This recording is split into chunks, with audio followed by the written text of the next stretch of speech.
שאגת הארי היסטרית, ואריי משאג מי לא יירא, לא משנה אם בישיבה או בעמידה.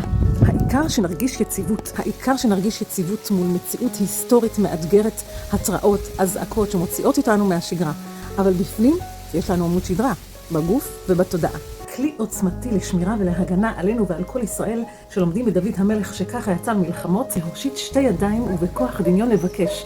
בעזרת השם ובסייעתא דשמיא אני מזמינה מגן דוד מרכבה אל שתי כפות הידיים שלי. לדמיין אור שיורד משמיים למגן דוד. אני מבקשת לעטוף את עצמי ואת מי שירצה לעטוף במגן דוד המואר הזה, להוריד משמיים עליי ועליהם אור לרפואה. בכל נשימה ונשימה לדמיין את מילות הפסוק סביב המגן דוד, שמע ישראל, השם אלוקינו, השם אחד.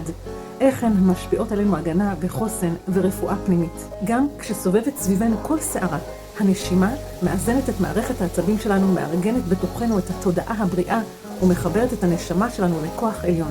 המציאות לא מתבטלת, אבל אני בוחרת איך לעמוד מולה זקופה, נושמת ומחוברת. כשאני מתייצבת, הבית שלי מתייצב, הילדים שלי מתייצבים, כל המעגל שסביבי מתייצב. היא יוצרת יציבות בתוכי ומשם היא מתפשטת.